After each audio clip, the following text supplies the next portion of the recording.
Why is it so hard to find reliable answers to parenting questions? How is it in 2022, parents still search on Google for answers from strangers? Well, now there's a better way. Introducing the Good Inside membership, an expert-guided, community-powered platform redefining modern parenting. In our library, you'll find hundreds of bite-sized videos, articles, scripts, and workshops tackling the trickiest parenting topics. And it doesn't stop here. We've created a private community guided by me, Dr. Becky, and coaches trained in the Good Inside parenting method.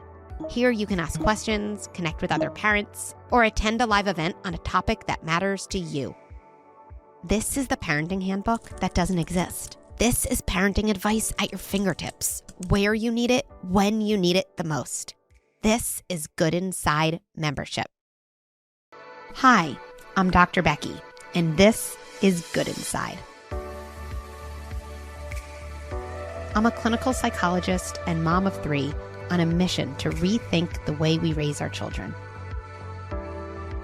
I love translating deep thoughts about parenting into practical, actionable strategies that you can use in your home right away. One of my core beliefs is that we are all doing the best we can with the resources we have available to us in that moment. So even as we struggle, and even as we are having a hard time on the outside, we remain good inside.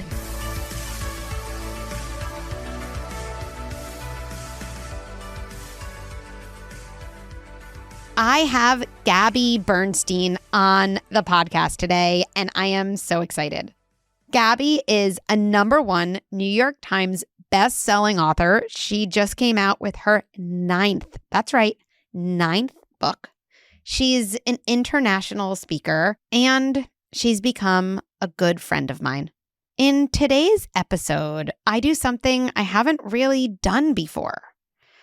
I ask Gabby to help me with something I'm feeling really anxious about. And she walks me through some of her tried and true techniques live right here for you to listen to. Let's jump in.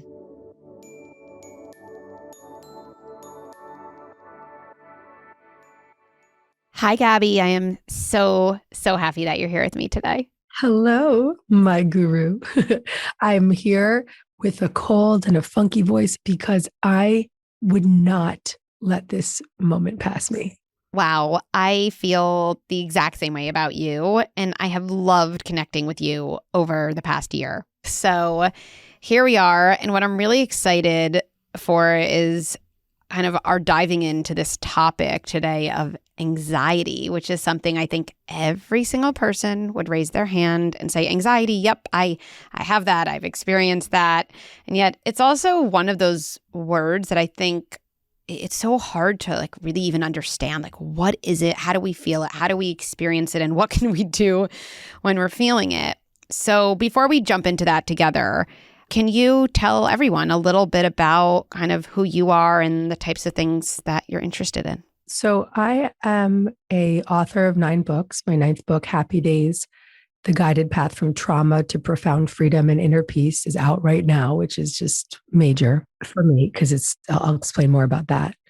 I am a motivational speaker. I have a podcast called Dear Gabby, but most importantly, I am a mama to Oliver, my 3-year-old, who is my guru.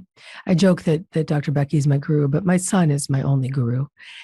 And I'm a mom to Jimmy Blue, my kitten, and a wife to Zach. And I'm also a wonderful employer, I believe. I have a really great team that I know love me, and I love them.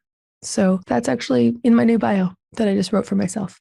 I love that. So many, and in kind of internal family systems language, right? So many parts of you that are all so true and so important. So this word, anxiety, I don't know, let's just riff off that. What has that been like for you in your life? When you hear that word, how do you imagine it or describe it? Let's jump in there. Well, I had lived with a undiagnosed anxiety disorder for decades.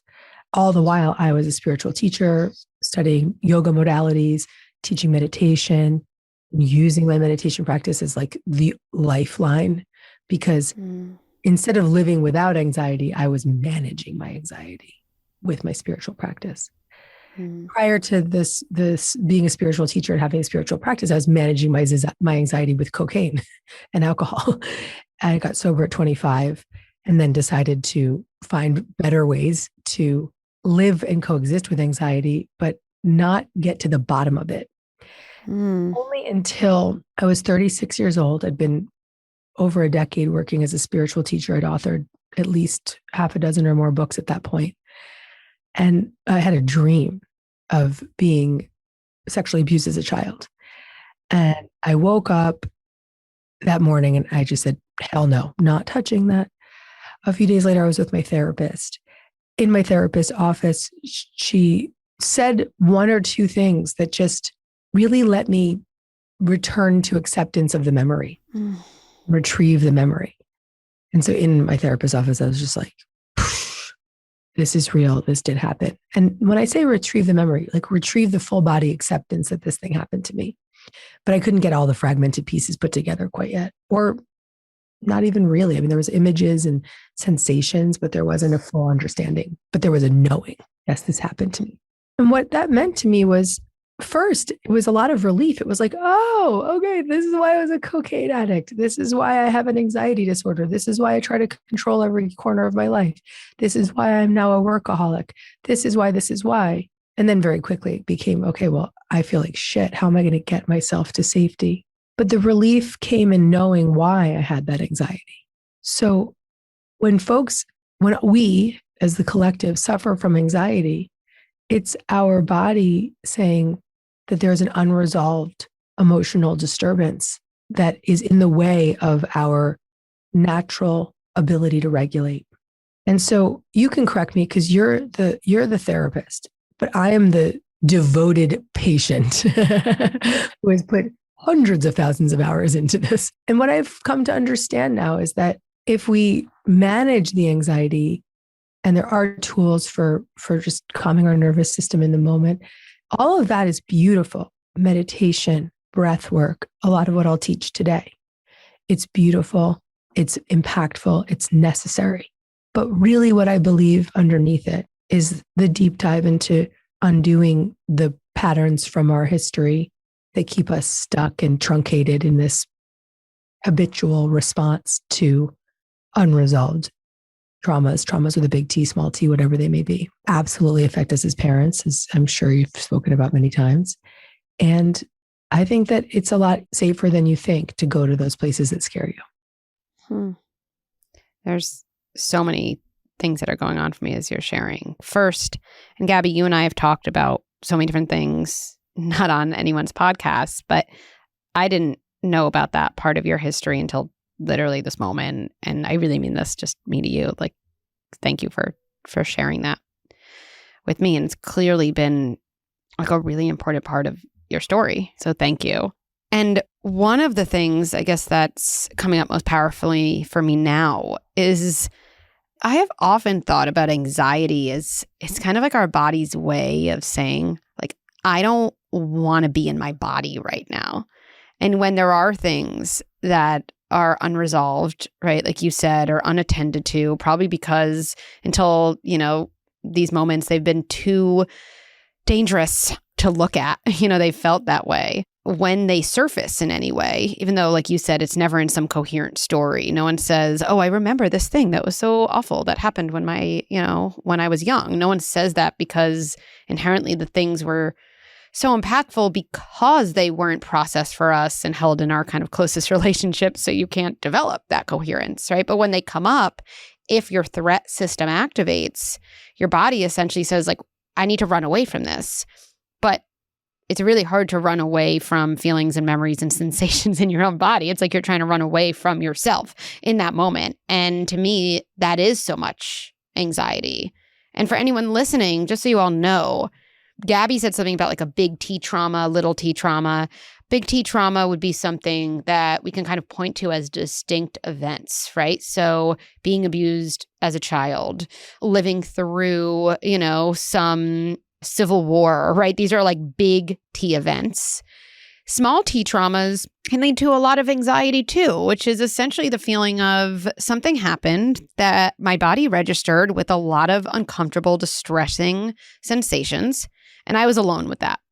Right? And small T traumas can be a series of feeling misunderstood by your family and feeling unseen and feeling rejected and feeling alone, right? And both of those types can lead to the buildup of anxiety in our body. That's right.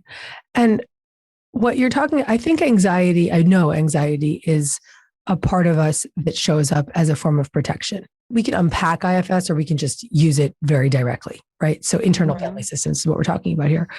And the premise being that we have all these different parts, and the parts of us that were chilled, those inner child parts that were so traumatized or neglected or even bullied, small T trauma, bullied, they are just locked up under lock and key in the basement. Goodbye, don't want to feel you. And so anxiety is a protection, with air quotes, a protector to anesthetize that child part, to say, nope, not going there, but I'm going to activate anxiety, or I'm going to activate worry, or I'm going to activate alcoholism, or I'm going to act these different parts of us that quote unquote protect us from ever facing the impermissible fears and feelings of those exiled children that we've locked up. Well, with that said, I think if you can see anxiety first and foremost with tremendous compassion and curiosity, and just say, oh, wow, you've been there trying to help me. I'd like to learn more about you. What are you protecting? What do I know about you? And to speak to it in that way, get to know it, be curious and compassionate towards it. It will have a lot to reveal to you.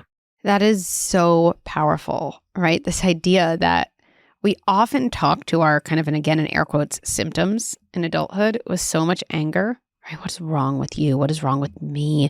Would anyone else be feeling this way? I overreact to everything. I wish I didn't feel this way, right? And what you're talking about is approaching these intense, although often inconvenient and distressing feelings in our body with this compassionate curiosity. So, Gabby, here's what I'm thinking. You're someone who has developed such a big repertoire of skills. You really have. And one things I know you and I love talking about is this balance of deeply understanding what's going on, and also understanding we all need really concrete, practical skills to go along with those kind of deeper understandings. So I was hoping you could teach me and kind of the community that's listening some of your kind of go-to techniques for anxiety, given we all know it's so prevalent and we could all use to kind of freshen up our anxiety toolbox. Let's do it. And I think what I do want to acknowledge is that while we have deeper work to do to retrieve those small children that we've been exiling, we can begin releasing the anxiety today by, first and foremost, as we just said earlier, becoming curious, compassionate towards, and really interested in this part of us that's just speaking up loudly because we need some support. The same way Becky teaches us to really connect to that child when they're having a meltdown, this is a way of connecting to a part of us that's a child that is protecting a child part, right? So it needs a voice. That's the first step. And so just get curious. What do you need from me right now, anxiety? How could I help you? What could I do to make you feel safer? And then you can turn to any one of these tools that I'm offering today as an answer, as a response. Okay, that thing Gabby taught me, and that will make me feel better now. So before you get to those other things, just because I want to make this perfectly clear, because I think some people will hear that and they'll be like, what does she mean by asking my anxiety? But this is where you and I think are no, we literally mean that. You're feeling really uncomfortable, your chest is tight, or you're notice, right? You're oh, I'm totally going to all my worries. And are you saying, Gabby, that there could be something to sitting down and saying, hi, anxiety, you're trying to tell me something. What do you need? Is that what you literally mean? That's what I literally mean. I know, because the first time I tried this with myself, because I did before, I was I can't suggest clients in my private practice do stuff that I'm not at least trialing myself, right? I can't sell something I haven't tried. So I remember a supervisor kind of suggesting something like this. And it was one of my more intellectually oriented supervisors. I remember leaving like one of the supervision sessions saying, I wonder what he means by like greeting anxiety and saying hi. Like, I wonder what he means. And I remember coming back, I'm like, what did you mean? And he's like, no, like you're actually thinking like way too hard about this. Just actually do that. Like literally say hi to it. Like, how would you say hi to a friend who came? Or if you had a friend who was really, really well-intentioned, but like a little much and a little annoying, but like, they were well-intentioned. If they came to your party and you knew that if I don't say hi to this friend now, they are going to be like, they're just going to get louder and louder and louder, always want to be the center of attention. Like you just got to go and say hi to them. Like you would go say hi to them. Like think of your anxiety literally as that well-intentioned, totally annoying friend where if you do not greet it, it's just going to take up more and more and more of the party space. And so I remember the day I like sat in a chair and I was like, hi, anxiety, hi. And it felt super awkward, but it's as if like there was a part of me that was waiting for that greeting. And so for everyone listening, like actually try it. And it's, we all have this sort of overarching understanding intellectually of self-compassion. But what if you just changed it to self-compassion towards all the different parts of me? Yes. Not just, I'm compassionate to myself. Like no one really, people talk a lot about that, but they don't actually understand how to do that. Yeah. Real genuine self-compassion is noticing, I'm up in a place of anxiety right now. Let me check in with that part of me and see what it needs. Or I'm noticing that I'm really controlling in this moment. Let me just check in with that part of me and see what it needs. Yeah. I live like this now. It's very freeing. It's truly amazing. Yeah. So it's the self to part connection. Can you explain what that means? Because it's the self, capital S, self, to, not the number two, like T-O, part. Yeah. The self is connecting to a part. Here's the super simplified answer. So we have these child parts that we've put under lock and key because we don't want to feel them. We have these protector parts, just like the anxiety or the addiction or the rage or whatever it is that's there in place of the impermissible feelings to shut down those impermissible child parts. And then we all have what's known as self with a capital S. And self is the adult, resourced, undamaged part of who we are. The part of us that is so compassionate and caring and loving. And that self part has all these C qualities, as I've been mentioning. So they're courage and confidence and compassion and the things that we want to bring to our children, that feeling of connection, that feeling of compassion, that feeling of curiosity and courage too. We want to be confident for that child. So when we start to develop a relationship between self, the internal parent, the way that we would want to show up for our kids, when we start to treat our parts and speak to them with that courage and compassion and confidence and curiosity, we start to help them be less extreme.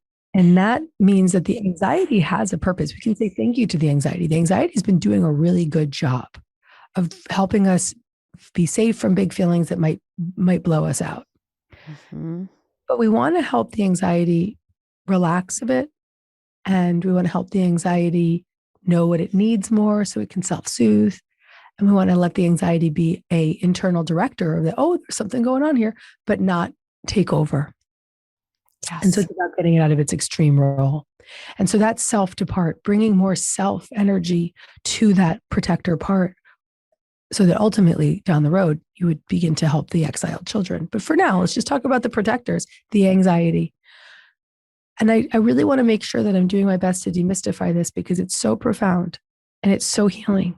It's very simply put, if you can come to your anxiety with more curiosity and compassion and a sense of connection and a really calm energy, let it reveal to you what it needs. Now I can give you some tools of things you can do for it in the moment. But I would really recommend doing that first part first of just connecting. And I think all the listeners here will really resonate with this idea that we talk about with our kids or with feelings, that feelings don't give us problems as much as aloneness in our feelings give us problems. And it's really the same thing you're saying with the part. The part of us, this anxiety part, let's say, will start to kind of be less problematic when we add self to it because, again, it's not alone. It's not kind of taking over our command tower. And it's co-regulating with yourself. Exactly. Your calmness towards the part isn't shutting it down, right? Like we never want to shut down our child's tantrum. We never want to, I'm preaching to the choir here, but we don't want to shut down those emotional reactions because those are parts. And so we would come to those children, our children, with compassion and curiosity and calmness. And whenever my kid's flipping out, all I do is just hold him. I just hold him. And we just co-regulate, and he just settles in my arms. And sometimes it's about getting a little bit more curious or just doing something different. But typically the soother is the best move and the most healing for him. So what if we were that to ourselves? Exactly. So we've done that kind of step, right? We've said something that feels curious and connected. And then I would do a hold. I would do a heart hold. Put your right hand on your heart and your left hand on your belly. And just right now, even in this moment, as long as you're not driving, close your eyes and just breathe into that anxiety and just allow yourself to be so present with it. Continuing with the curiosity and the calmness, just breathing in deeply and exhaling completely as you hold. And extending any kind of loving kindness towards that part, just saying, I love you and I respect you. I'm here for you. I want to hear what you need. I'm not trying to push you away. And just take another deep breath in and just breathe into that anxiety. And on the exhale, just let it settle a little bit more. And you can open your eyes. And we just did that very briefly, but you can sit with your anxiety with a hold like that. That heart hold is an establishment of safety in your body. Yes. And you can sit there with that part for as long as you want. Just chill.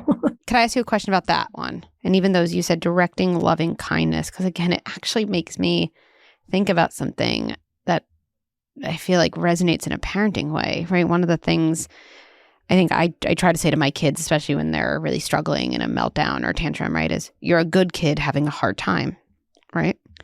And like, I've never thought about this till right now, but if I'm doing my heart hold, like, could I say to my anxiety, like, you're a good part having a hard time? 100,000%, Becky. Yes. So everyone's listening.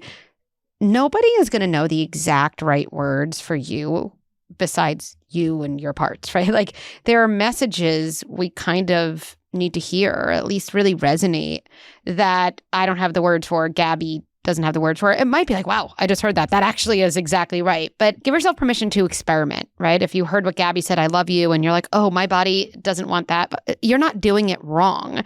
That just isn't for you, right? What comes out of you and your mind when you extend compassion? What comes out of your intuitive mind when you extend calmness? And your own words are exactly the right words. Okay, so someone's listening, they're thinking, I'm doing this, but Gabby, Dr. Becky, all I'm hearing is you're overreacting. All I'm hearing is something's wrong with you. All I'm hearing is this is so stupid and so ridiculous, which that feels so deafening. I can't get to any compassion. You need to have some buy-in in order to do this work. So you're just resisting it. That's fine too. Thank you for listening and thank you for not ending the podcast. You're still here. Awesome. So happy for you. And I'll give you another tool, because if you don't have the buy-in to start to speak to those parts, and it's just not your time. It's like, or it's not your modality. There's others. So although I highly recommend it. You and I both. There are other things, but this is the thing. Okay. In my book, Happy Days, I write about all the things that I use to really help that little child that was abused get back to safety. And I even have a chapter called Reparenting Yourself, which is taking Dan Siegel's work and really turning it back on ourselves. And I really believe genuinely that every single thing you teach us, Becky, we could literally just turn upside down, put it on ourselves. And we should write a book called Reparenting Yourself, you and me. Love that. You've written 9, so I'll follow suit with you. But really taking that work and like, why not use it on yourself? Yeah. Because you need to get yourself back to safety before you can bring your kid back to safety, because they are just picking up what you're putting out. Yes. And this heart hold, before you move on to the next thing though, Gabby, like it's so simple, right? Like I think there are so many really kind of like fancy techniques out there. You do this and yeah. So for everyone listening, this is incredibly powerful. You find a time, and it might not be right now. You might think, how could I do that when my kid is, pulling at my leg and tantruming? You probably can't do that now. Okay, like you can do it later. You can revisit it. You put your hand on your heart and a hand on your belly, and you direct compassion inward. I would say do it when the kid is on your leg having a tantrum. Because who cares? They'll be like, what the hell are you doing? They'll get curious. What's beautiful about that is that you can't help your kid if you're freaking out too. Mm-hmm. Bring yourself back to safety, and then they'll come back with you. Great. So the next one that I know you wanted to touch on was tapping. Mm-hmm. And I've been teaching emotional freedom technique for years. And it's something that would be really cool for therapists that are listening to bring into their practice as well. When we tap on these different energy meridians while we talk about a memory or even just a feeling, like we could just tap for anxiety, which I want to do with everybody today. It really opens up the brain's window of tolerance to, in the moment, reprocess that experience rather than let it take over. EFT, emotional freedom technique, otherwise known as tapping, is one of the most profound and practical ways to undo anxiety. You could just come back to this recording at any time and do it with me right here, right now, because you can learn to do it for yourself safely. So let's tap. Okay. So when we tap, we first identify the most pressing issue, the MPI. In this case, the most pressing issue is I'm so anxious. And then you rate the most pressing issue from a scale of 0 to 10, 10 being the highest. The reason that you rate it is because there's this thing called the apex effect, that when you're done tapping, you can forget that you were ever at a 10. And so you want to remember where you were. Okay. So right now, assuming you're not driving, and if you are, just come back to this portion of the audio when you're home, rate the most pressing issue from 0 to 10, 10 being the highest. And I'm sure there's a lot of 8s and 9s and 10s out there. You seem pretty low right now. Where are you at? Right now, the thing I am most anxious about is that my kids, I got an email a little while ago that their school is closing early today. And my husband, which was so supportive, because I was talking to you at this time, said he would leave work early to go home to be with them. And yet still, I'm like, is that okay? We got something good to work with. So Great. 0 to 10, where are you at with that anxiety? I would say right now it's like a 6.5. Okay, that's a good one. Okay. And everybody else listening, rate your MPI, most pressing issue. I have so much anxiety or whatever. I have anxiety. 0 to 10. I'm going to tap with Becky, but you can tap along with us and borrow the benefits. In your show notes, Becky, I can give you a transcript from my book, a script for this, and with the tapping imagery. Okay. Amazing. Thank you. Okay. So we begin by tapping on the karate chop point, that side of your hand. So as a little interlude before we jump in to Gabby leading me through this exercise, I want to make sure you all know exactly what's happening. So when Gabby refers to tapping, what she's having me do is take 2 of my fingertips, I'm using the second and third, and literally tapping on the point in my body she names. So maybe right now, take 2 of your fingers and look at them. It could be the second and third. And you can actually experiment with tapping on a part of your body, maybe around your hand, so you have a sense of exactly what I'm doing during this exercise. Okay, let's get back to it. So you're just going to repeat after me. And I'm going to, for the sake of the listener, just say, I'm so anxious, but you're going to really be, I'm so anxious about my kids getting home. Okay. Even though I'm so anxious. Even though I'm so anxious. I deeply and completely love and accept myself. I deeply and completely love and accept myself. Even though I'm so anxious. Even though I'm so anxious. I deeply and completely love and accept myself. I deeply and completely love and accept myself. Even though I'm so anxious. Even though I'm so anxious. I deeply and completely love and accept myself. I deeply and completely love and accept myself. Eyebrow point. And this is the point right where the hair meets the bone on your eyebrow. Tap on that eyebrow point. I've got this anxiety. I've got this anxiety. Side of the eye, right on your temple. I got this anxiety and it's in the background.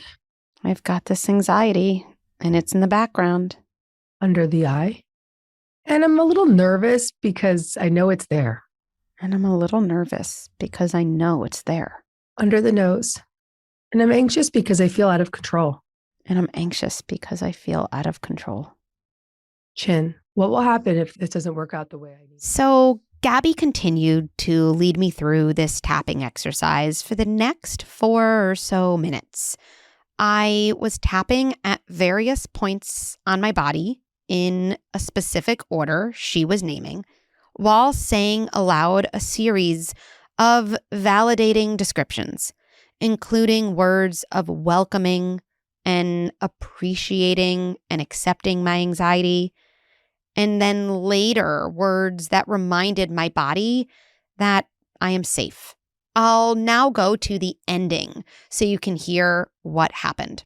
I can take a deep breath and feel safe again.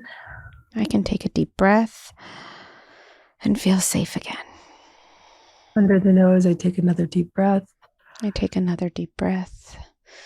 And I'm safe. I am safe. Collarbone, I am safe. I am safe. Under the arm, I am safe. I am safe. Top of the head, I am safe. I am safe. Now take a deep breath in and let that go. Now, 0 to 10 with the anxiety about whatever it is for the listener and for you, Becky, about your kids. Where are you at now? Like a 2. Yeah.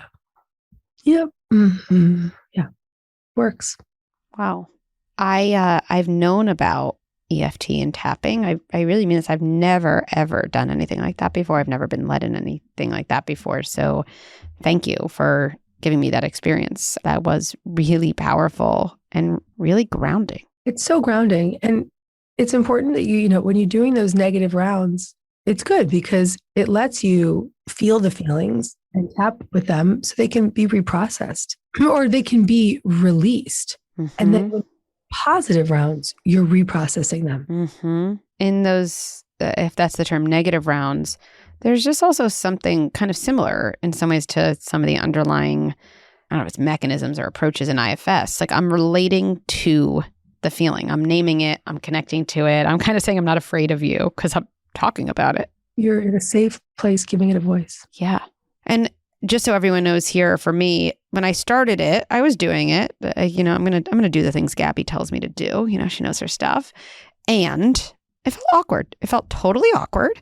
I had this voice a little bit like, what am I doing here? And one of the most liberating, I think, thoughts that I've learned to kind of access is anything new feels awkward and uncomfortable because it's my body carving out some totally new circuit, right? It's going down a totally different path on a snowy mountain. So when I reminded myself kind of, like new things always feel awkward until they feel familiar, that allowed me to kind of not see that as a sign of wrong, but just for what it was, a sign of new. Yeah, totally. And that awkward feeling, let's say you were doing tapping on your own, you could just start to say, you could notice that, oh, now I feel awkward and keep tapping. Oh my God, this is freaking weird. And you can even curse a little, like, what the fuck? Yeah. Yeah. What is it about the tapping that what is it about it that's really helpful? When you tap on these different meridians while you are talking about the emotional disturbance, it sends a message to the amygdala that it's safe to just relax and let it process rather than fight against it. And again, anxiety is kind of a fight against something. It's running away. Kind of like, oh, I want to run away from this thing that feels scary. And so the first step is some version of noticing, sitting with, greeting, the opposite of running away.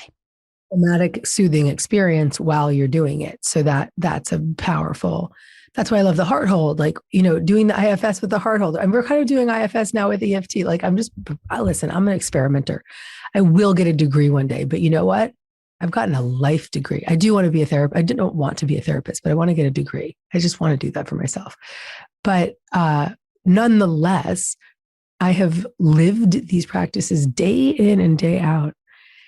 And they're all outlined in detail in this book, Happy Days, because my intention for this book was really to give people the guided path from trauma to profound freedom and inner peace. I can literally sit here to you, and if you'd asked me, Gabby, 0 to 10, where are you with your anxiety? I would have said 0. Well, maybe like a 3, like a 2 or a 3. Only anxious because my voice is funky and I have a lot more podcasts today. So that, and my book coming out, right? So it's like only that, but it's low. How is it that low? Because I've lived the processes in this book. Wow. So Happy Days is available. Tell everyone else who's listening where else they might kind of find you and, learn with you. I have a podcast called Dear Gabby where I workshop people, just like I did with Dr. Becky just now. But people come on and I do Q&As and workshop them. And I have a Instagram at Gabby Bernstein where I love to share my methods and tools as well.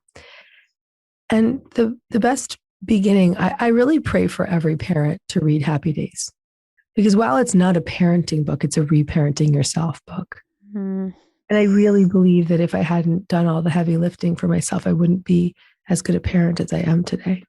Well, that really resonates, right? We cannot give out what we do not give in, right? So I think that's exactly right. Well, thank you so much for spending so much time with us. And I know you and I will continue to have so many meaningful conversations and what just happened, experiences together. So thank you for being here and look forward to talking to you soon. We are going to sit by the pool and have a chat about whatever, about all the nerdy shit that we're into. Sign me up. See you there. Thanks, Gabby.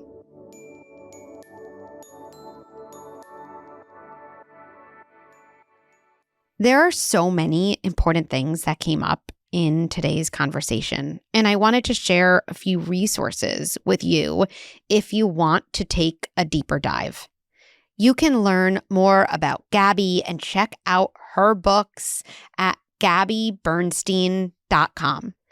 You can also do a deeper dive into internal family systems at ifs-institute.com. Gabby and I share such a deep love for Dick Schwartz and his IFS approach, and I highly recommend learning more about it. Last, you can Google emotional freedom technique to learn more about the tapping exercise Gabby led me through during our conversation. Thanks for listening to Good Inside. I love co-creating episodes with you based on the real-life tricky situations in your family. To share what's happening in your home, you can call 646-598-2543 or email a voice note to goodinsidepodcast@gmail.com. There are so many more strategies and tips I want to share with you. Head to goodinside.com and sign up for Good Insider, my free weekly email with scripts and strategies delivered right to your inbox. And follow me on Instagram and Facebook at Dr. Becky at Good Inside for a daily dose of parenting and self-care ideas. Good Inside with Dr. Becky is produced by Beth Rowe and Marie Cecile Anderson and executive produced by Erica Belsky and me, Dr. Becky.